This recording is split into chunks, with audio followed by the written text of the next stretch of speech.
తండ్రి సంక్షేమం వచ్చేప్పుడు కృతజ్ఞతలు ప్రార్థిస్తాం. పిల్లలు చూస్తున్న జ్ఞాపకం సకాలం నడిపించమని ప్రార్థిస్తాం.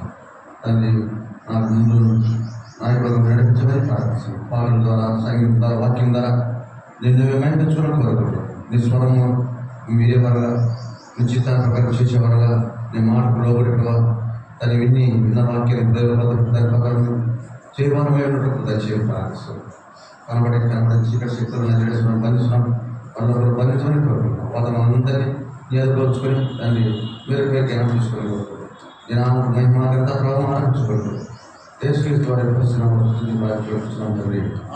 ఆమేన్.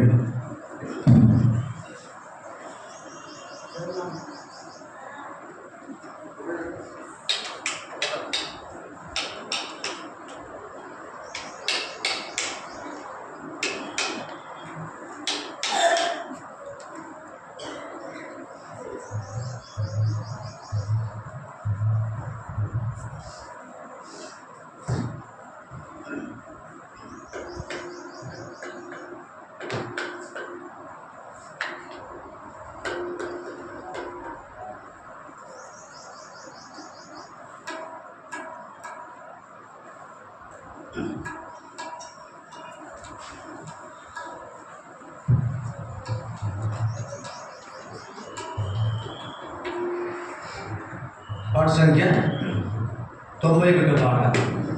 పాత పుస్తకంలో 89, పుస్తకంలో 91, పాత పుస్తకంలో 89.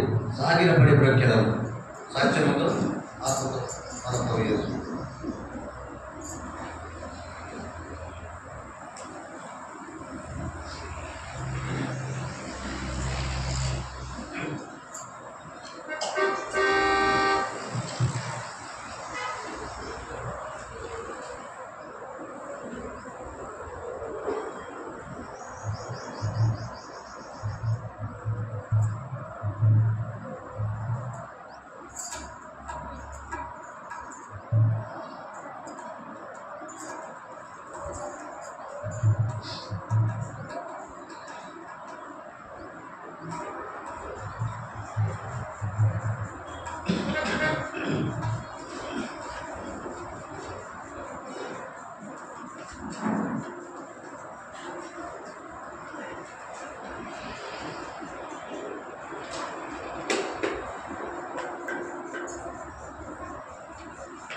Hallelujah.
అందరికి కలిసి చదువుకున్నాం.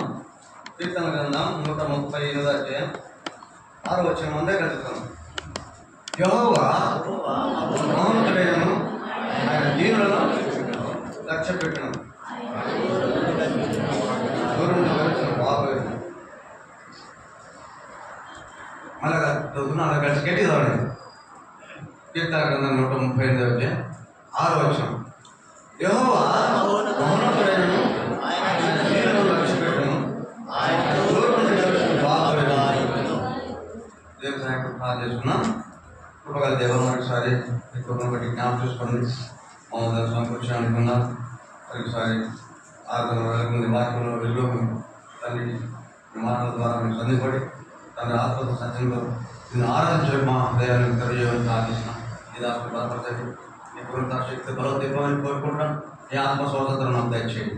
నీ మాట నీ వాకు నీ పనులకు నాకు అనుగ్రహించి తద్వారా మేమందరూ పదండి నేను ఆత్మ సత్యం ప్రార్థించండి. మనం చిత్తం చేయవలసిన కోరుకుంటాం. నేను ఆమె మహిళ తెచ్చుకున్నాను చేస్తున్నాము నుంచి ప్రార్థన చేస్తున్నాం తండ్రి.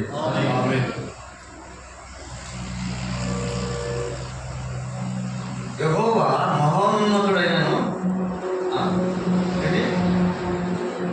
దేవుడు లక్ష్య పెట్టాలి కదా, దీనులను లక్ష్య పెట్టాలి.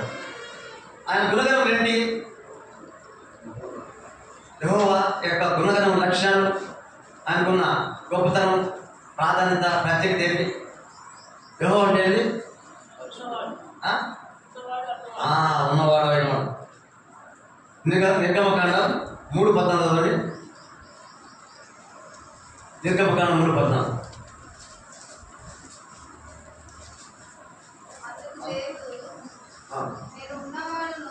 అందులో నేను ఉన్నవాడను అనువాడనైనానని.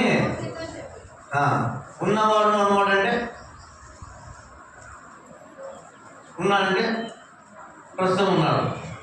రాబోయేలో వర్తమాన భూత భవిష్యత్ కాలం ఉన్న దేవుడికి ఏమంటే ఉన్నవాడును అను. వర్తమాన కాలం అంటే ప్రజెంట్, భూతకాలం అంటే భవిష్యత్తు గురించి,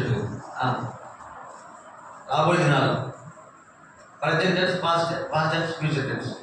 3 ఇంగ్లీష్లో. ప్రజెంట్ టెన్స్ ప్రస్తుతం, జరగబోయింది, జరగబోయేది 3. అంటే ఆయన ఇప్పుడు ఉన్నాడు, ఉండినాడు, ఉండబోతాడు అని. అంతే కదా. మానవులకు కనుకుంది అట్లా, నేను రేపు చెప్తుంటాను, రేపు ఉంటాను, భవిష్యత్తులో ఉంటా చెప్తాం. మనకి గ్యారెంటీ లేదు. ఒకసారి గ్యారెంటీ మనకేమి ఏదైనా వస్తున్నారు చేసినప్పుడు ఈ సెల్ అనుకోండి, దీనికి గ్యారెంటీ ఇస్తాడు. ఎంత?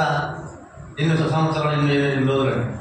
ఛార్జ్ ఎన్ని రోజులు ఉంటే ఛార్జ్ 3 ఏళ్ళు. 3 ఏళ్ళ తర్వాత ఏమవుతుంది? దాని యొక్క మొదటి స్థితిని కోల్పోతూ వస్తారు. చక్కగా పనిచేస్తుంది. 3 ఏళ్ళ తర్వాత ఏంటంటే ఛార్జ్ 6 గంటలు 10 గంటలు ఉండేది ఏమిటంటే 2 గంటలు 1 గంటలు వచ్చేస్తుంది. పొద్దులు పెట్టుకోవాలా? ఎందుకు? దాని స్వభావం అంతే. దీనికి గ్యారంటీ లిమిటెడ్. అయితే దేవుడికి గ్యారంటీ అది లిమిట్లెస్. ఉన్నవాడును అనువాడునై ఉన్నాను. వర్తమాన భూత భవిష్యత్ కాలంలో దేవుడు మన దేవుడు ఎంత గొప్ప దేవుడు చూడండి. మనమైతే మనకుందా? ఇప్పుడు యేసుక్రీస్తున్న వారికి ఏంది శిక్ష? నువ్వు క్రీస్తులో ఉంటే నువ్వు కూడా ఉన్నవాడు అది పడ్డని చెప్పబడింది. ఎవరైతే క్రీస్తునందున వాడు నూతన సృష్టి, పాదవి గద్దించను, ఇదిగో సమస్తమును ప్రభువు అనుకున్నప్పుడు మనం ఇప్పుడు ఉంటాము. ఇంతకుముందు ఉన్నాము అంటే ఉన్నామంటే ఉందా? బైబిల్ ఉందా? జగత్తు పునాది వేగం ఉంది క్రీస్తుల వలన. అంటే ఎప్పుడో మనం ఉన్నాం క్రీస్తులో మనం. అది ఎవడైతే క్రీస్తులో ఉంటే క్రీస్తు లేకపోతే లావులా మామూలుగా పోతాం. అయితే యేసు క్రీస్తులు ఉన్న వారు అని అంటారు బైబిల్లో. జగత్తు పునాది వేగ అని, ఇది ఈ ప్రపంచానికి అంటే పునాది నిర్మించబడకునివే క్రీస్తులో మనం ఉన్నామంట. ఎంత గొప్ప సంగతి.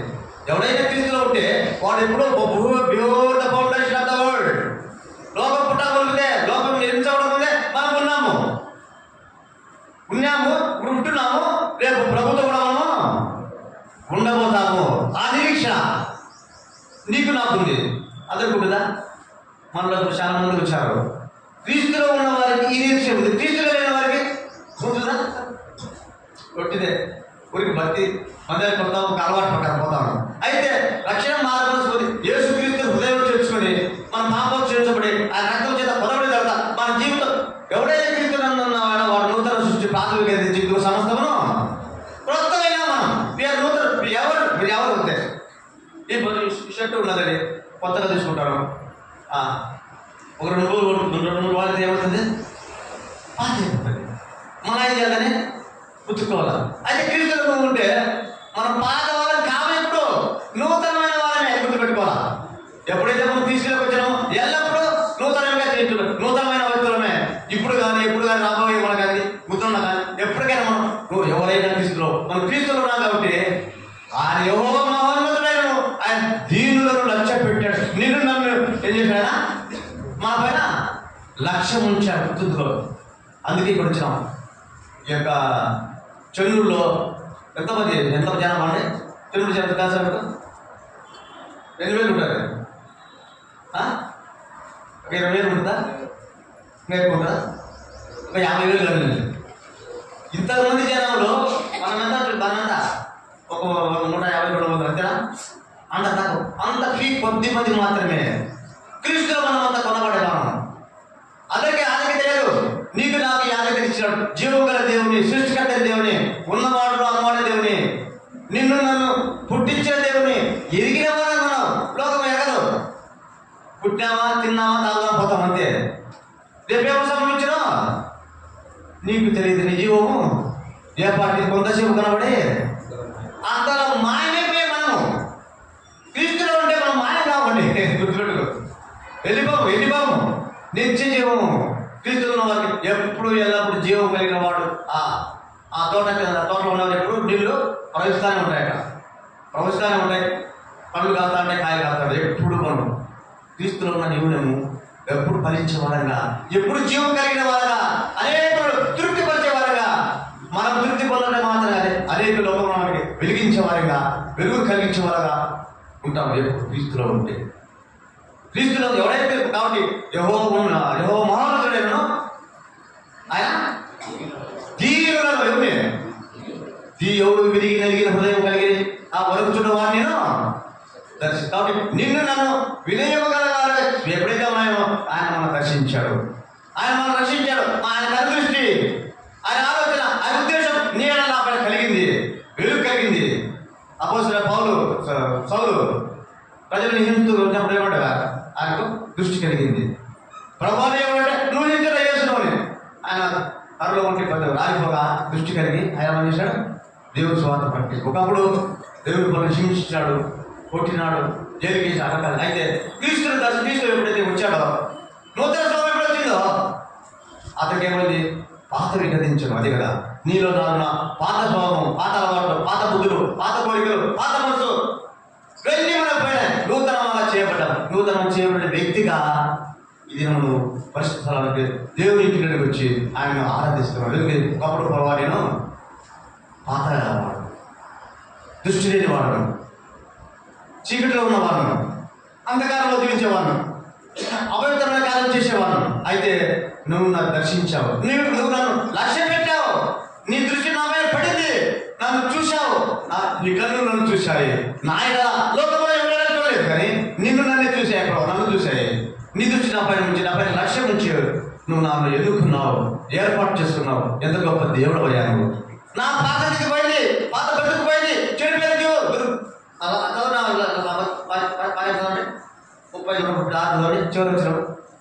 చివరి భాగం చదవండి. 136.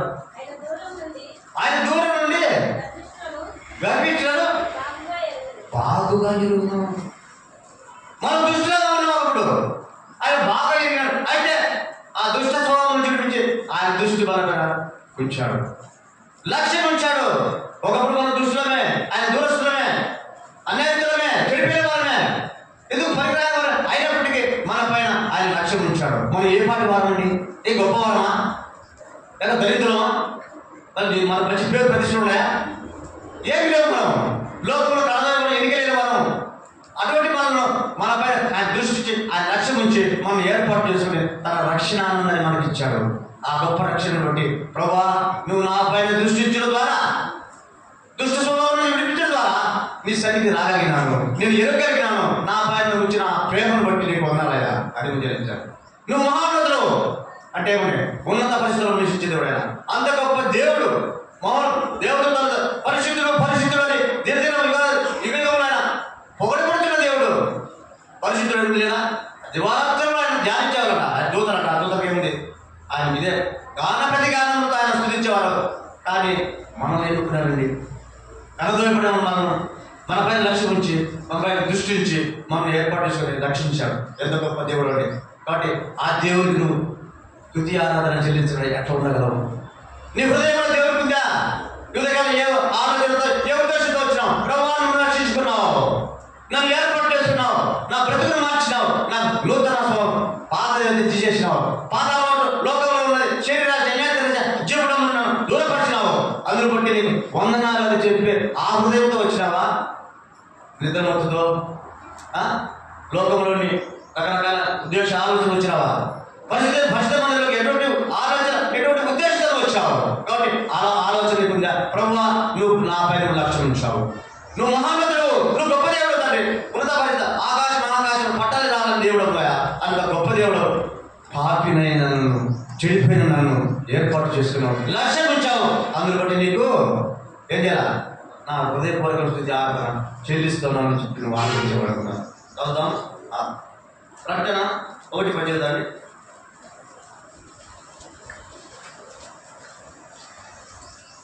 నేను మొదటి వాడను, కడపటి వాడను, జీవించువాను, మృతుడనైతిని గాని ఇదిగో యుగ యుగములు అది యుగములు సజీవు. నువ్వు ఎవరు ఆలోచిస్తున్నావు అంటే యుగ యుగములు సజీవుడైన దేవుని. ఎందుకంటే నేను కూడా నా జీవితం గ్యారంటీ లేదు. అంటే నువ్వు నన్ను సజీవులు లేదు, నీతో కూడా జీవించేవాడిగా నన్ను చేశావు. ప్రభు నువ్వు యుగ యుగములు జీవించే దేవుడు. అయితే నేను ఏర్పడదా, నువ్వు నా పైన లక్ష్యం ఉంచుదా, నన్ను కూడా జీవించేవాడిగా చేశావు. నా బ్రతుకు ఇప్పుడు రాలిపోదు, ఎప్పుడు క్షయమైపోదు. నేను జీవించేవాడు ఎల్లప్పుడు. నువ్వు ఉన్నంత కాలం, నువ్వు జీవించేంత కాలం యుగ యుగములు నువ్వు ఉంటావు. కాబట్టి నేను నీతో కూడా యుగములు జీవించేవాడిని నన్ను చేశావయ్యా. ఎంత గొప్పతనిత, గొప్పతనిత కాదండి. జీవించేవాడు ఉన్నవాడు మొదటి వాడు కాబట్టి యుగ యుగములు జీవించేవాడు. అయితే నన్ను కూడా యుగ యుగములు జీవింపజేసే ధన్యతకి నాకు తెచ్చావు. నా పైన లక్ష్యం ఉంచడం ద్వారా నేను జీవించగలుగుతాను. నరుడు జీవాత్మాయను పైన కదా. అయితే జీవాత్మ అయితే ప్రభువులో జీవించేవాళ్ళగా చేశావు. లోకంలో కాదు. లోకంలో జీవించేది లోకంలో ఏముందండి? శరీరాశ, నేత్రాశ, అవి తల్లి వల్ల కలిగినే కాదు, తల్లి వల్ల కాదు, ఈ లోకం వల్ల కలిగి అవన్నీ నశించిపోయాడు. అయితే యేసుక్రీస్తులో నిత్య జీవము యుగ యుగములు జీవించే శక్తిని బలాన్ని దేవుడు ఇచ్చాడు. ఎంత గొప్ప దేవుడు అండి. రక్షణ ఇచ్చే కాకుండా ఆయన కూడా జీవించి దరిద్రికి ఇచ్చాడు. ఈ లోకంలో మనం చనిపోయిన మన ఆత్మ ఏమిటో ఉంటుంది. ఆయనతో ఆయన సన్నిధిలో ఆయన సింహాసనం మనం కూర్చోబెడతాడు. ఒక చెప్తున్నాను ఆయన నాతో కూడా నా సింహాసనం కూర్చోబెడతాడు. జీవవృక్ష ఫలం చెప్తున్నాడు. జీవవృక్ష ఫలం ఎవరిస్తాడు? మనకే, క్రీస్తులో ఉన్న వారికే. ఎవరైతే ఆయన దృష్టిని ఎవరిపై లక్ష్యం ఇచ్చాడో అటువంటి వారికే ఈ జీవవృక్ష ఫలం. కాబట్టి నీకు అంత స్థితి లేని దేవుడు తెచ్చాడు. ఆయన అంత గొప్ప దేవుడు అయినప్పటికీ, మహానుడు అయినప్పటికీ నిన్ను నన్ను జీవింపజేశాడు. యుగ యుగాలతో కూడా మనం జీవించేవారు ఆయన చేశాడు. అది ఎన్నో యెషయా 50:10 యెషయా గ్రంథం 50:10.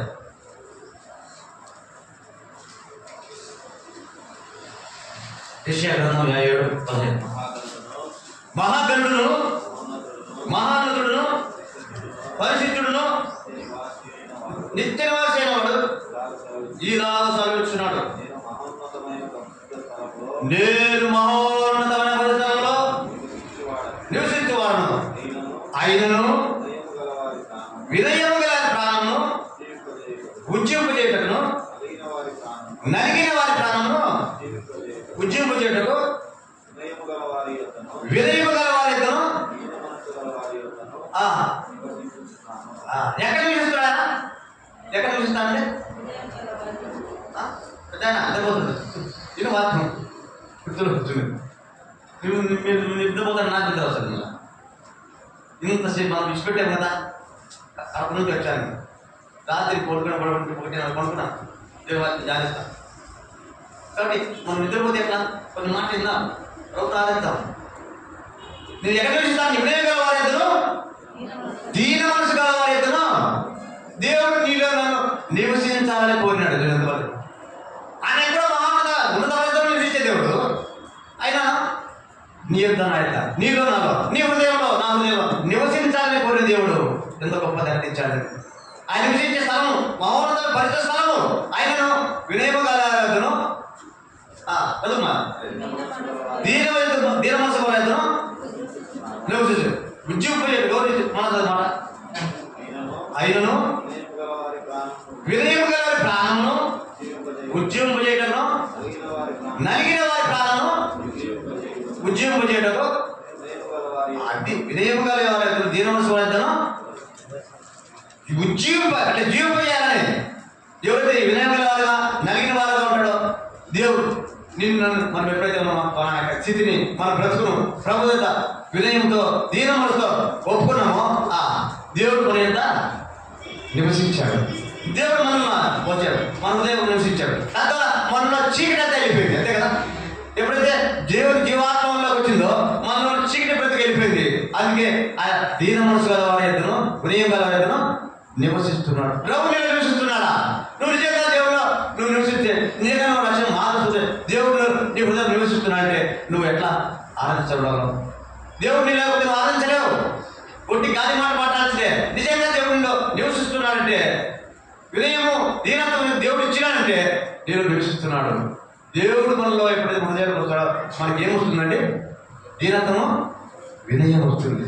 ఈ రెండు మనకి ఇచ్చాడు. ఒకప్పుడు లోకంలో మనకి లేవు, వినయం లేదు, దీనత్వం లేదు, సాత్వికం లేదు. అయితే నేను సాత్వికుడును దీన మనసు నా యొక్క నేర్చుకున్నాడు. సాత్వికుడు ఎలా? దీన మనసు కలవాడు.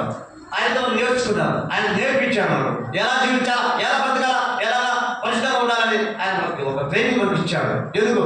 మనలో నివసించున్నాడు కాబట్టి, ఆయన జీవం మనలో ఉంది కాబట్టి మనలో ఏముంది? దీనత్వము వినయం ఉందా? ప్రభా నువ్వు ఇచ్చిన దీనత్వం బట్టి, నువ్వు ఇచ్చిన వినయం బట్టి ప్రభా నీలో తగ్గించుకునేవాడుగా దీన మనసు చేసినావు. ఒకప్పుడు మనం దీనంతో మాట అంటే పడేవాళ్ళం, అంతేనా? ఒక మాట అంటే పడతామా? పండేపడం. కోపం మనం ఒక మాట అంటే 4 మాటలు లేవు, 5 మాటలు చెప్పి 10 మాటలు ఇచ్చేవాళ్ళం. అదంతా పోయింది. ఇప్పుడు మనకు ఏమొచ్చి మన హృదయంలో దేవుడు నివసిస్తుందా? మనకు వినయము, దీనత్వం, ఇంకోటి సాత్వికము, ఇవన్నీ మనకి ఇచ్చాడు. ఎంత గొప్ప దేవుడు అండి! అలాంటి దేవుడు ఆరాధించడా ఎట్లా ఉండగలవు? దీనత్వం వినయం ఎవరిస్తాడు? ఆయనతో ఉంది. ఎందుకు? ఆయన మనం నివసిస్తున్నాడు కాబట్టి, ఆ జీవం మనకు ఉంది కాబట్టి మనకు దీనత్వము వినయం సాత్వికం మనకు ఇచ్చాడు. ప్రభా ఎంత గొప్ప దేవుడు! నీతో కూడా ఇక జీవించే దాన్ని నాకు ఇచ్చావయా, నా పై నీ దృష్టి ఇచ్చావయా, నీ కళ్ళు దృష్టి నా పై ఉంచుతారా, నా బ్రతుకును మార్చావయా. నీ పరిస్థితి మందిరంలోకి నీ పరిస్థితితో కూడా నేను కూడా నేను ఆరాధించడం నాకు ఇచ్చిన నన్ను సజీవులు చేసినావు. సజీవులుగానే నేను స్తుతించదని, సజీవుడినై నేను నిన్ను సృజిస్తున్నానని చెప్పి దేవుడు నువ్వు ఆరాధించగలవు. ఈ మాటలు ఉన్నాయా? అలాంటి కృతజ్ఞత కలిగిన వాడు వచ్చినావా? నూతన స్వభావం, పాత స్వభావం, పాత బుద్ధి, పాత తీసుకొని నూతన స్వభావంతో కలిగిన వాడవా దేవుడి సన్నిధికి వచ్చావా? అట్లయితే దేవుడు ఆరాధించు. ఆరాధన దేవుడు ఇట్టాడు. ఆరాధన దేవుడు సన్నిధి చేరుతుంది. ఆరాధన దేవుడు సంతోషించేవాడు ఉంటాడు.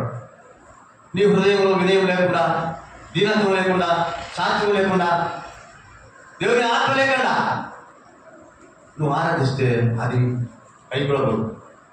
దానివల్ల నష్టం జరుగుతుంది. పైకి భక్తిగా దాని శక్తిని ఆశ్రయించిన వాడు ఉంటావు. పైకి చూసేది భక్తిగా ఉంటావని శక్తి లేదు. నీలో శక్తి లేని ప్రార్థన ఉంటుందా? ఎప్పుడు ఎప్పుడుపోతుంది తెలియదు మనకు. బలమైన ఎప్పుడు పోతుంది తెలియదు. మాకు బలంగా ఉంటే బాగా స్ట్రాంగ్ ఉంటే అది నిలబడిపోతుంది. ఇల్లు కట్టాము, ఇది ఫౌండేషన్ చేసాం కదా, ఈ దీని పడిపోతుంది. అయితే ఎందుకో బలమైన ఫౌండేషన్ జీవితం ప్రభువు నీళ్ళ మన బలం, మన శక్తిని ఇచ్చాడు. శత్రువును సాధనను ఎదుర్కొనే శక్తిని మనకి ఇచ్చాడు. అది మనం పని చేయలేదు, దానికి బలం లేదు. బలమే అయితే మన బలం ఇచ్చాడు. ఆయన బలవంతుడైన దేవుడు మనం కూడా బలం ఇచ్చాడు. శత్రువును ఎదుర్చి పోరాడే విజయం ఉంది జీవితాన్ని మనకి ఇచ్చాడు. కాబట్టి అలాంటి జీవితం నువ్వు కలిగిన వాడు ఉన్నావా? నూతన స్వభావం కలిగిన వాడు ఉన్నావా? దేవుడిని ఆరాధించు, స్తుతించు. దేవుడిని సంతోషిస్తాడు. 1 తిమోతి 6:5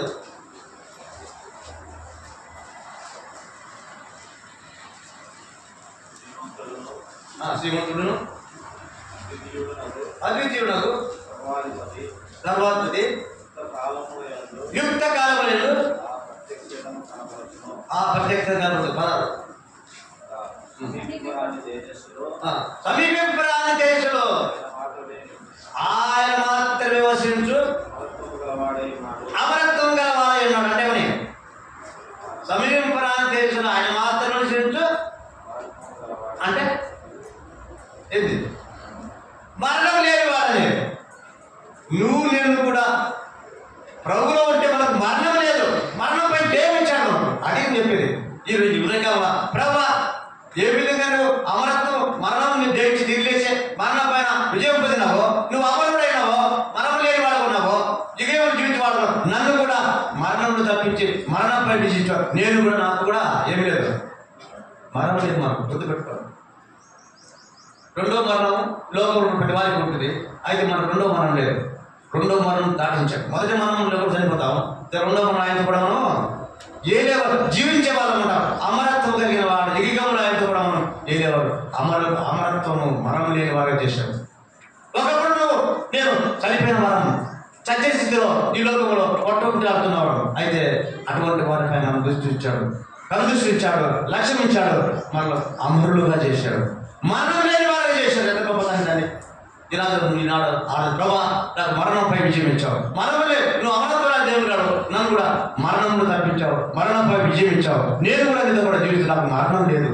ఎందుకంటే నీకు నువ్వు మరణం నుంచి తిరిగి లేచినావు, మరణంపై జయపొందావు, నాకు కూడా జయించావు, మరణంపై జయించావు. అందులో నేను గణపరుస్తున్నాను, స్తుతిస్తున్నాను, ఆరాధిస్తున్నాను. దేవుడు మైపరచబడకుండా. తర్వాత ప్రకటన 15:3-4 కీర్తన 95:3 కీర్తన 95.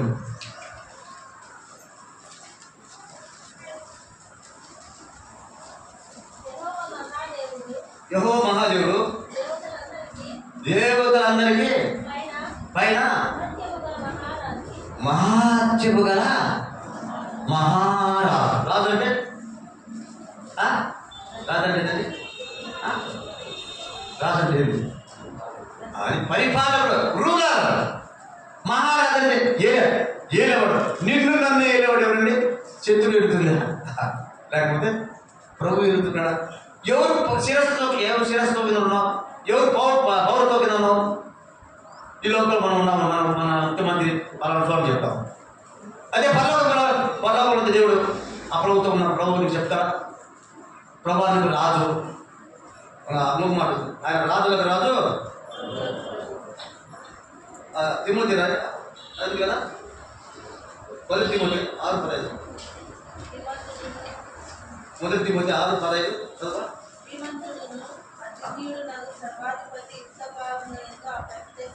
ఆయన రాజులకు రాజు ప్రభు లేదా మాట?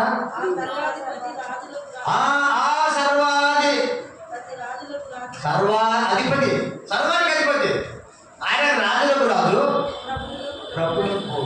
నువ్వు నేను కూడా ఈ లోకాన్ని ఏలేవారు ఉంటామట. ఈ లోకం అధికారానికి ఇస్తాడు ఆయన. ఎప్పుడైతే ఈ లోకాన్ని పరిపాలించేవాడు, రూలర్, అధిపతిగా ఉన్నాడో మనం కూడా అధికారంలో వచ్చాడు అంటాడు కదా. ఏమింది వాక్యం ఏంటి? బలానమ్మకమైన మంచుడాలుగా నువ్వు కొంచెం బలం అనుకోండి, నువ్వు అధికమైన దాకా నిన్ను ఏం చేశాడు? ఏం చేశాడు? అధికారిగా వచ్చాడు. అధికారం కలిగిన వారం చేశాడు. అది చెప్పేది. ఈ లోకం మనం పాలించేవారుగా అధికారం కలిగి లోకం పైన ఉంటే అధికారం ఇచ్చాడు. ఆ దంతరికి తెచ్చాడు. కాబట్టి కొంచెంలో మనం నమ్మకం ఉంటే చాలు. ఒక అనేకమైన నమ్మకాలు చేసేవాడు, అధిపతిగా అధికారిగా చేశాడు. కాబట్టి నిన్ను నన్ను అధిపతులుగా చేశాడు, పాలించేవాడే ప్రభు. రాజుల రాజు, ప్రభుల ప్రభు. ఆయన సర్వాధికారి దేవుడు. నిన్ను నన్ను కూడా రాజులుగా, యాజకులుగా, పరిపాలించేవారుగా, లోకాన్ని మనం పరిపాలించేవారు చేశాడు. వారిపైన అధికారం ఇచ్చాడు. ఎంత గొప్ప దేవుడు అంటే! ఇంత గొప్ప దేవుడు నిన్ను స్తుతించి ఆరాధించి పరిపాలించాలి. ఎట్లుండగలవు? తర్వాత కొంతమంది జీవితం చూద్దాం. ఎవరిది? 135 రాదు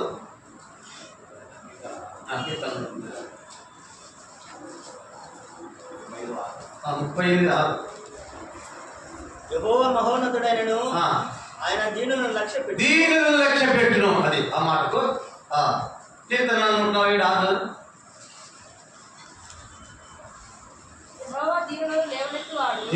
దీనులను భక్తులైనా నేలను కూర్చు. ఎవరు లేవనెత్తేవాడు? యెహోవా దీనులను లేవనెత్తాడు. మనం లేవనెత్తాడండి. దరిద్రత నుండి, చెడిపోయి ఈ స్థితి నుండి మనం పైకి లేవనెత్తి మన అడుగులు స్థిరపడి, నా అడుగులు నెలలు స్థిరపరిచి మనం నచ్చలేదు. లోకం నడవలేకపోతున్నాం. ఈ లోకము భారమైపోయింది, పాపంతో అధికమైన భారంతో నిండిపోయింది, పడిపోయిన స్థితిలో ఉన్నాము. యెహోవా దీనులను లేవనెత్తాడు. నీ లేవనెత్తి నడవ చేశాడు. అది నువ్వు ఈ లోకం నడవలేకపోతున్నావు, సాగిపోలేకపోతున్నావు. అయితే దేవుడు నిన్ను దర్శించి ఆయన దృష్టి నీ పైకి, ఆయన నీ పైన లక్ష్యం ఉంచి నేను పైకి లేవనెత్తాడండి. నా కాళ్ళను లేడి కాళ్ళగా మార్చు. ఒకటి పరిగెత్తగలుగుతున్నాం, నడవగలుగుతున్నాం. అధికంగా మనం ఎక్కడికైనా అధికమైన పనులు అనుకున్నప్పటికీ మనం తేలిక చేశాడు. మన కాలం లేడి కాలంలో బాగా పరిగెత్తేవారుగా ప్రభుని వెంబడించేవాడు. దేవుడు ప్రభుని వెంబడించాడుగా. ఆయన ఆరది లేడి కాలంగా చేశాడంటే గంతులు వేశాడు. లేదు, ప్రభువులో మనం గంతులు వేస్తున్నాం, ఆయనను ఆనందిస్తున్నాం, ఆయన సంతోషిస్తున్నాం, ఆయన తిని తాగి తృప్తి పడుతున్నాం. కాబట్టి అలాంటి స్థితికి తెచ్చాడు. ప్రభువుని తిని తాగి స్తుతించే దరిద్రం కలిగి తెచ్చాడు. లేవనెత్తినాడు. దీనితో నుండి దీనిని మనం పైకి లేవనెత్తినాడు. దరిద్రుడు మన పైకి ఎత్తినాడు. ఎంత గొప్ప దేవుడు అండి. మత్తయి 11 చెప్తుంది. ఇప్పుడు లాదు కీర్తన 34 ఈ దీనుడు మొరపెట్టగా యెహోవా ఎవరిని ఆలకిస్తాడు? ఎవరు ప్రార్థన, ఎవరు మొర వింటాడు? చూడండి, దీనుడుగా మొర. ఎప్పుడైతే మన స్థితిని, మన కష్టంలో, మన ఇరుకులో, మన బాధలో, మన కష్టంలో, మన కుటుంబాల్లో, మన పడిపోయిన స్థితిలో మొరపెట్టినప్పుడు ఏం చేసాడు? ఏమైనా ఈ దేవుడు మొరపెట్టగా ఆలకిస్తాడు. అదే మాట. ఇప్పుడు ఉన్నామండి, మన పిల్లలు నాన్న నాకు అది కావాలి, ఇది కావాలి, ఇది చేయాలి, నాకు అవసరం ఉండేది లేదు. మనం ఆలకించే సమయంలో వాళ్ళ అక్కలను తీరుస్తాం లేదా? వాళ్ళ అవసరంతో మనం తీర్స్తాం తల్లిదండ్రులు, పిల్లలే. అయితే దేవుడు మన దేవుడు. మన దీవులకు మనం మొరపెట్టినప్పుడు, దీనస్థితిలో మనం మొరపెట్టినప్పుడు ఆయన ఆలకించి మనకు జవాబు ఇచ్చేవాడు ఉన్నాడు. మన అవసరం తీర్చేవాడు ఉన్నాడు. నేను అవసరం ఎన్నో స్థితులు మనం మొరపెట్టినప్పుడు తీర్చలేదా? మన అక్కలు ఆదుకోలేదా? మనం కాపాడలేదా? మన సహాయపడలేదా? కాబట్టి అలాంటి గొప్ప దేవుడు. మొరపెట్టినప్పుడు సహాయపడ్డావు, నా అక్కలు తీర్చినావు దేవా. పలా స్థితిలో పడిపోయిన స్థితిలో గురుకున్నప్పుడు నన్ను పైకి లేవనెత్తినావయ్యా. దీన్ని ప్రార్థన నీ సన్నిధికి చేరింది, నాకు జవాబు ఇచ్చావు, నా అక్కలు తీర్చినావు తండ్రి అని ఆయన ఆరాధించి మొరపెట్టాలి. తర్వాత పేతురు 5:6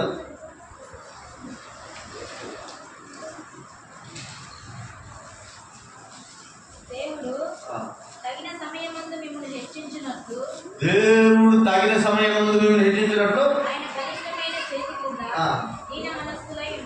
ఎవరి కింద ఉన్నావు? నువ్వు నేను ఎవరి కింద? ఆయన బలిష్టమైన హస్తముల కింద. అది గుర్తుపెట్టుకో. దేవుని యొక్క హస్తాల కింద బలమైన హస్తాలు. ఏమైనా చేయగలవు.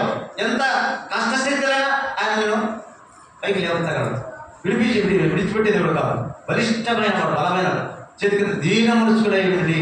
కాబట్టి మనం ఎల్లప్పుడూ మనం ఏం పెట్టుకోవాలంటే ఆయన హస్తాల కింద, ఆయన బలమైన హస్తాల కింద దీన మనసుకునే ఉంటే దేవుడు మనకు హెచ్చించేవాడు ఉంటాడు, పైకి లేవనెత్తి వాడుకుంటాడు. కాబట్టి ఆయన దీన మనసు కింద ఉన్నావా? ఉంటే ఆరాధించు. ప్రభా నీ హస్తం నాకు తోడుగా ఉన్నది, నీ తెలియద హస్తలను ఆదుకున్నావు, నీ బలమైన హస్తాలను కాపాడి భద్రపరిచినాయి. పలానా పురుగుదల ఉన్నప్పుడు నన్ను ప్రభుత్వం పైకి లేవనెత్తినావు. అందుని బట్టి నేను శుద్ధిగా పడుతున్నాను. దేవుని ఆదించు. ఒక వ్యక్తిని చూద్దాం. దేవుడు దావీదును లక్ష్యం ఉంచాడు. ఏది? 1 సమయాలు 16 1 సమయాలు 16 అంతటా యెహోవా సమూయేలుతో ఇలాగ సెలవిచ్చెను. ఇశ్రాయేలీయుల మీద రాజుగా ఉండకుండా నేను విసర్జించిన సౌలును గురించి నీవెంతకాలము దుఃఖించుము, నీ సొమ్మును ధైర్యంతో నింపు.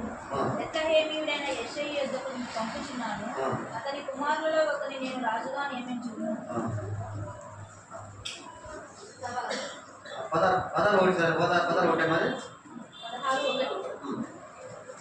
సమూయేలు నేను ఎట్లు వెళ్ళుదును, నేను వెళ్ళిన సంగతి సౌలు వినిన ఎడల అతడు నన్ను చంపుననగా యెహోవా నీవు ఒక పెయ్య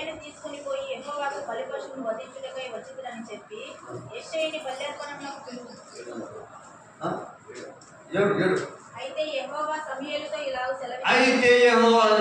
ఇలా సెలవిచ్చాను, అతని రూపమును అతని ఎత్తును లక్ష్య పెట్టకుము. అతను ఎవరు పిలిపించారా? ఎవరిని? యెషయా ఎన్నమంది కుమారులు? 8 కుమారులు. 8 మంది కుమారులు. దావీదు ఎన్నవాడు? పెద్దవాళ్ళు యుద్ధ సైన్యంలో ఉన్నారు. వాళ్ళ గొప్పతనం, వాళ్ళ పొడవును, ఎత్తులు చూసి సమయంలో ఇతడే ఏర్పరుచుకున్నాడు. కానీ వాళ్ళని అందరూ చూసారు. 7 మంది చూస్తే 7 మంది ఎవరిని కదా ఎవరు దొరుకుతున్నాడు? చివరి వాడైనా 8వ వాడైనా దావీదు. ఎక్కడ దావీదు? గొర్రెలు కాపుతున్నాడు, అడవిలో ఉన్నాడు. ఎండా వాననగా తిరుగుతూ అక్కడ కడదోయబడిన వాడు, ఎన్నికలేని వాడు. గుర్తుపెట్టుకో, నీవు నేను కూడా ఎక్కడో ఊరేళ్ళు కూడా పడడం. మనల్ని ఎవరు లక్ష్యం ఉంచేలా, మన పైన ఎవరు ప్రేమ చూపడా, మన పైన ఎవరు జాతి కూడా. మన స్థితి ఎక్కడుందంటే ఎండకు వాళ్ళు కృషిని వాడుకున్నాం, హెల్ప్లెస్ నిస్సహాయ స్థితిలో ఉన్నాం. మన పరిస్థితి, నా బ్రతికేంటి, నా స్థితి ఏంటి అని దిక్కుతో స్థితిలో ఉన్నాం. దొడ్డులోకి తెచ్చాడు, రాజుగా చేశాడు. దావీదును ఎన్నుకొని రాజుగా చేశాడు. నిన్ను నన్ను కూడా ఊరి వెలుపడము, అడవిలో ఎక్కడో మృగాలకు వాటికి ఆహారం కావాల్సిన మనలను, ఎన్నికలేని మనలను దేవుడు పిలుచుకున్నాడు. దావీదు పైన లక్ష్యం ఉంచినాడు. నిన్ను పైన నా పైన లక్ష్యం ఉంచి దేవుడి సన్నిధికి, దేవుడి ఇంటికి తెచ్చాడు. అది దావీదు ఎన్నుకొని, దావీదును ఏర్పాటు చేసుకొని ఆ యొక్క గొర్రెల జట్టును పిలిచిన దేవుడు నిన్ను నన్ను కూడా వీరు వెలుపడి పిలిచాడు. నన్ను ఎన్నుకున్నాడు రాజుగా చేయాలని, యాజకులుగా చేయాలని, ఆయన ఇష్టమైన బిడ్డలు చేయాలని మనం ఆయన పైన లక్ష్యం ఉంచాడు. ఆయన చూసి మన పైన ఇచ్చాడు. దావీదును ఏర్పాటు చేసుకున్నాడు. నిన్ను నన్ను కూడా ఎక్కడున్న పడిన నన్ను దేవుడు ఏర్పాటు చేసుకున్నాడు. అభిషేకించాడు తైలంతో, తన ఆత్మతో నిన్ను అభిషేకించాడు. తన ఆత్మ నిన్ను నాకు ఇచ్చాడు. పరిశుద్ధాత్మ శక్తి ద్వారా మనం ఈ బలం పొందిన వారు ఉంటున్నాం. కాబట్టి దావీదును పై లక్ష్యం ఉంచి ఎన్నుకున్న రీతిగా నిన్ను నన్ను మనపై లక్ష్యం ఉంచి ఎన్నుకున్నాడు. గురివెలుపులో మనల్ని ఏర్పాటు చేసుకొని తన బిడ్డగా సత్తుగా చేసి పాలించేవారు, రాజులుగా, పైవారుగా, ఉన్నవారుగా, కింద వారుగా, పైన వారుగా మనం చేశాడు. ఒక గొప్ప సంగతి.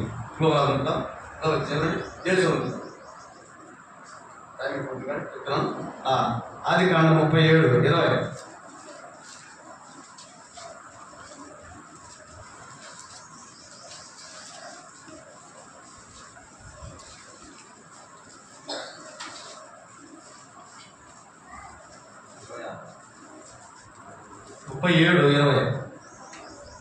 ఆదికాండం 37:20. 37:24.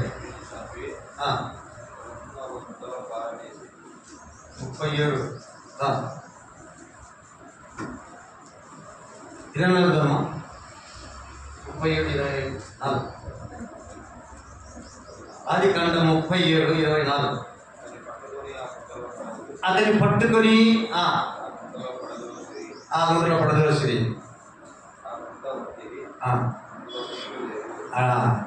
అతను పట్టుకొని ఎక్కడ వేశారు? గుంటలో ఏమున్నాయండి? నీళ్ళు లేవు, ఎట్లా తిరుగుంటా దరిద్రంగా ఉంటుంది.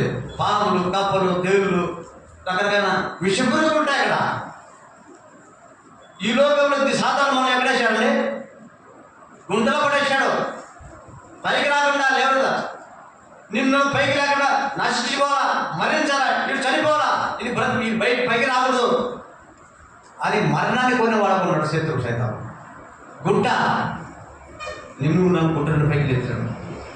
భయంకరమైన గుంటను, మరణకరమైన శాపకరమైన గుంట నుండి నిన్ను దేవుడు మన పైకి లేవైతే ఏర్పెట్టాడు అంటాడు కదా. ఇక్కడ ఎవడైనా ఇది 4 అడుగులను నువ్వు స్థిరపరిచితివి. గుంటలో పడేవనా ఏసు ఎప్పుడు చేశాడు? తన అడుగులు స్థిరపరిచి ఎక్కడ చేశాడు? ఆయన ఎక్కడ చేసినాడు? ఐగుప్తుకు అమ్మేశాడు ఊరు అన్నాడు. అయితే ఐగుప్తులోకి బ్రతుకు అయిపోయింది. వీళ్ళు కళ్ళ అవి ఏమైపోయినావు, వీళ్ళు కళ్ళ అన్నాడు కదా. తల్లిదండ్రులు అందరికి నమస్కారం చేసి సాగిలి పడతారని చెప్పాడు కదా.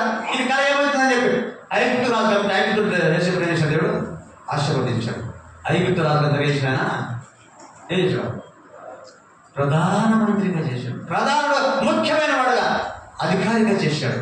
అదే దేవుడు. మనం కూడా గుంటలో పడిపోయింది, చచ్చిన స్థితిలో పడిపోతుంది, లేవనే స్థితిలో ఉంటుంది. దేవుడు నన్ను పైకి లేవనెత్తి యోసేపును ఏ విధంగా ఐగుప్తులంతా రాజుగా చేశాడు, ఈ లోకానికి మనల్ని కూడా అధికారులుగా యాజకులు చేశాడు, పరిపాలించేవాడుగా చేశాడు.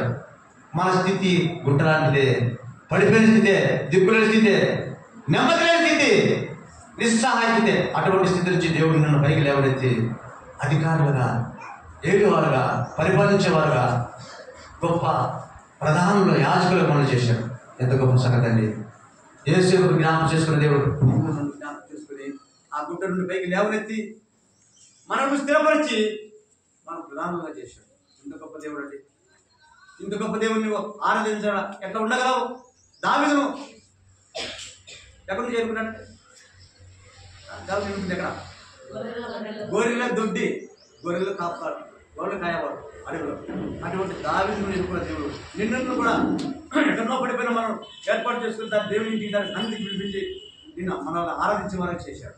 ఇంత గొప్ప తండ్రి తండ్రి, ఇంత గొప్ప తండ్రి ఇచ్చిన దేవుడికి ఆరాధించడం ఎట్లా ఉండగలం? అదే యేసేపు అనుకుంటారు, గుట్టలో పైకి పైకి లేవనెత్తాడు నిన్ను. దాని స్థితి నుంచి పడిపోయిన స్థితి నుంచి ఎదుర్కొన్నాడు, ప్రధానులుగా రాజుగా చేశాడు. యేసేపును ఆశీర్వదించి ఐగుప్తంతటికి అధికారిగా నియమించాడు. మనల్ని కూడా అంత గొప్ప అధికారం దేవుడు తీసుకొచ్చాడు. ఆ అధికారం బట్టి దేవుని ఇంట్లో మనం ఆరాధించాలి, గనపరచాలి. మూడో వ్యక్తిగా చూద్దాం. నిర్గమకాండం 2:23 చూద్దాం. నిర్గమకాండం 2వ అధ్యాయం. అనేక దినములు జరిగిన మీదట ఐగుప్తు రాజు చనిపోయాడు. ఇశ్రాయేలీయులు తాము చేయుచున్న వెట్టి పనులను బట్టి నిట్టూర్పులు విడుచు మొరపెట్టుచుండగా తమ వెట్టి పనులను బట్టి వారు పెట్టిన మొర దేవుని యొద్దకు అది కాగా దేవుడు వారి మూలుగును విని అబ్రహాము ఇస్సాకు యాకోబులతో తాను చేసిన నిబంధనలు జ్ఞాపకం చేసుకుని దేవుడు ఇశ్రాయేలును చూశాడు, వారి యందు లక్ష్యం ఉంచాడు. మూలుగండి. ఎవరు మూలిగి ఎత్తించండి? మూలిగి ఎదురండి. బాగా ఆరోగ్యంగా ములుగుతాడా? ఎవరు ములుగుతారు? బాధలో, కష్టంలో, దిక్కులో, స్థితిలో, నిస్సహాయ పడిపోయే స్థితిలో ఎవరు కూడా తన సహాయం చేయడం దిక్కు అప్పుడే మూలుగుతూ ఉంటాడు. మూలుగు బాధ. ఆ మూలుగు అని నాకు తెలుసు. నేను భయంకర నాక్షిస్తాను, గుర్తుందా? గుర్తుండే కరోనాలో 2021లో భయంకర ఆక్సిజన్ జరిగింది. ఇక్కడ 7 కుటుంబాలే, అంగట్లో 6 కుటుంబాలే. ఆ స్థితిలో నేను అనుకున్నాను, దిస్ ఈజ్ మై లాస్ట్, ఇదే నా చివరి దినం. 3 రోజులు దేవుడు అయిపోయాడు. ఎంత అసలు డాక్టర్కి ఎంత ధ్యానం ఇచ్చాడు. ఆ కరోనాలో ఎంత భయంకరం, ఎక్కడ పోయినా ఇబ్బంది. సిటీ హాస్పిటల్లో అయితే ఎక్కడే నెహ్రూ పార్క్ ఆడ అడ్మిట్ చేశారు, కుట్లు వేశారు. గాలి తెచ్చుకోలేకపోయాను. బలంగా పెట్టుకొని ఒకసారి పెట్టుకుంటే అప్పుడు ఒక కుట్టేస్తాడు, బ్లడ్ అంతా కాలిపోతుంది, ముక్కలు నుండి వచ్చి గడిచిపోయింది. చాలామంది అనుకున్నారు ఏదైనా కథ అయిపోయింది. అప్పుడు నేను ఆ అప్పుడు మొదలుపెట్టాను. ఈ రక్తం కాలిపోతుంది. ప్రభా, చివరి తీసే పదే ఇదే నీ చివరి, నా చివరి అయితే చూసుకో. అయితే ప్రభా, నా బిడ్డ కూతురు కొడుకున్నాడు, నా భార్య ఉంది, ప్రభా చిన్న పిల్లలు వాళ్ళు ఎవరు చూస్తాం?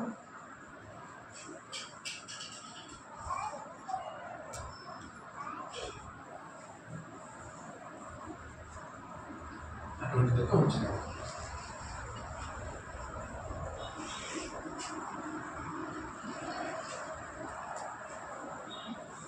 నా మూర్ఖుడు దేవుని నాడు అది దుఃఖంలో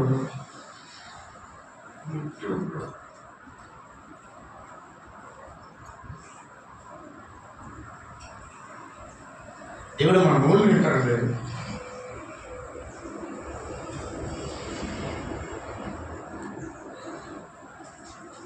అందరూ అనుకున్నాను చనిపోతాను అనుకున్నాను, రాత్రి నేను అనుకున్నాను చనిపోతే లాస్ట్ చోటు అనుకున్నాను. ఆ స్థితిలో మొదలుపెట్టాను, జ్ఞాపకం చేసుకో,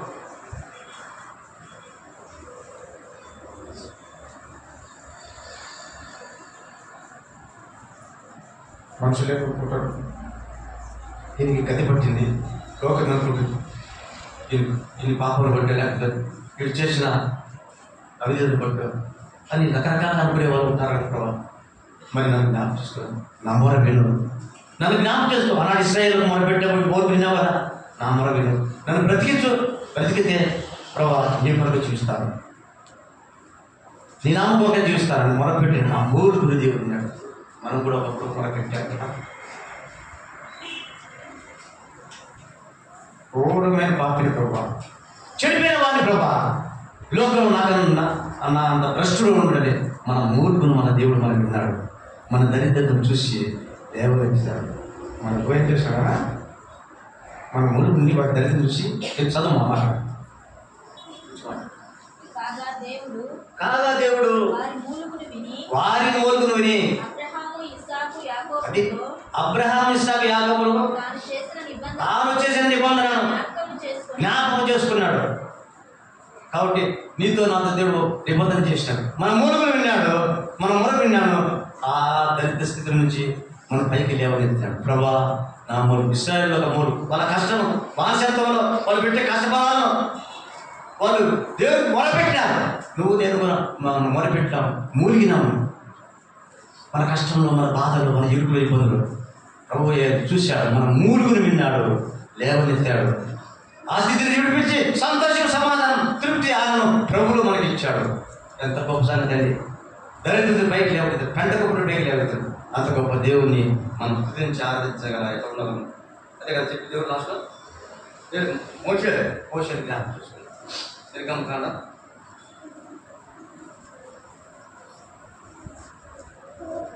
2:20.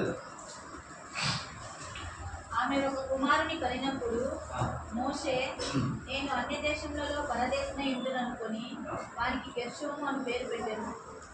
నిర్గమకాండ 2:25. దేవుడు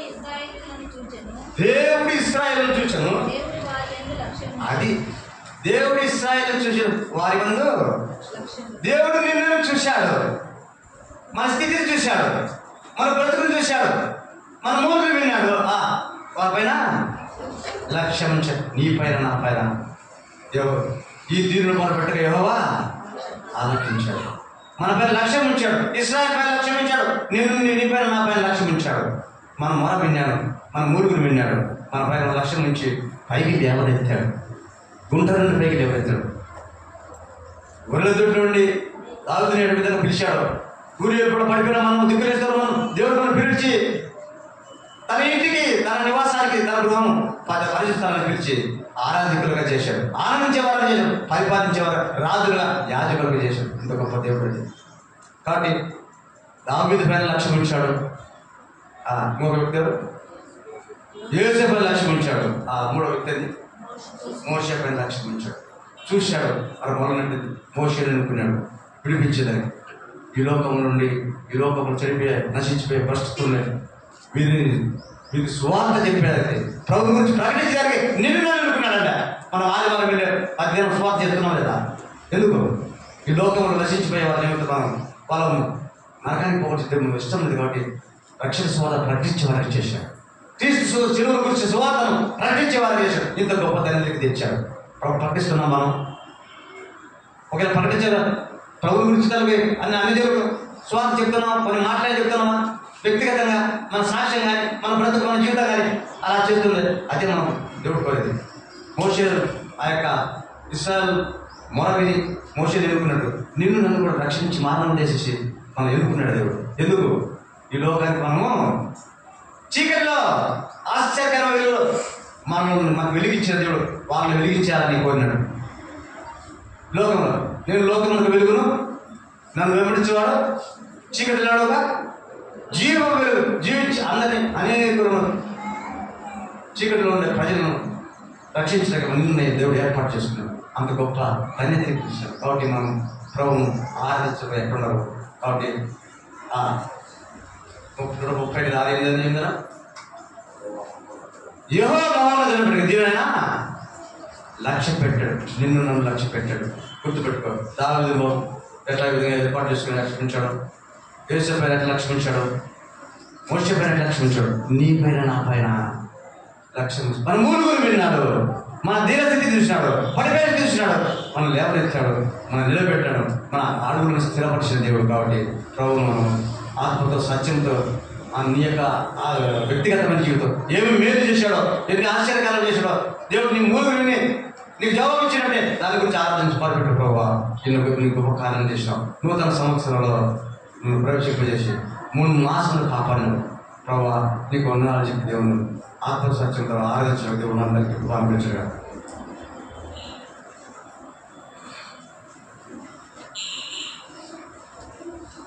మాట్లాడుతున్నా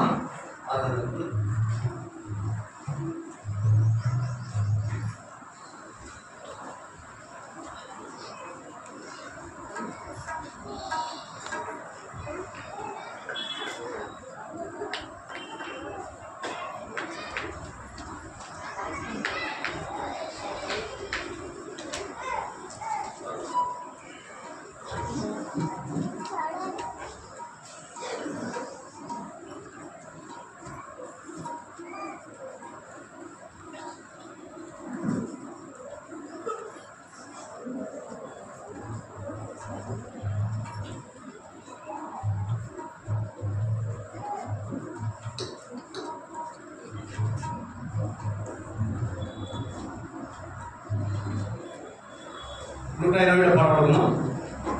యేసు ప్రభు సంకల్పం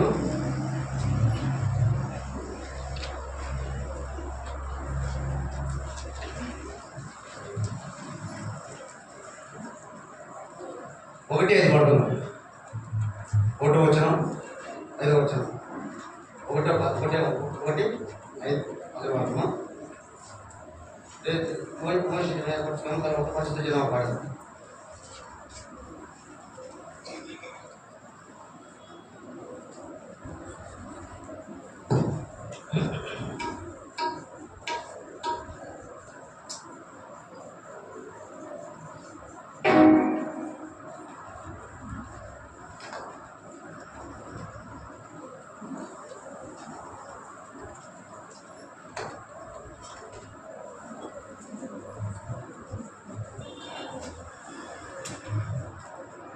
చివరి చరణం పాడేటప్పుడు సండే స్కూల్కి వెళ్ళి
బ్రదర్ ఒక సిస్టర్ ఒకరి తర్వాత ఆలోచిస్తాం. సండే స్కూల్ టీచర్స్ ఫస్ట్, తర్వాత వంట పని చేసేవారు. సండే స్కూల్ టీచర్స్ తర్వాత వంట పని చేసేవారు. ఆలోచన తర్వాత ఒకరి తర్వాత ముందు తర్వాత సండే స్కూల్ టీచర్స్ ఫస్ట్, తర్వాత తర్వాత వంట చేసేవాళ్ళు, తర్వాత ముందు రోజు తర్వాత 5 రోజు ఆలోచిస్తాం ఒకరి తర్వాత.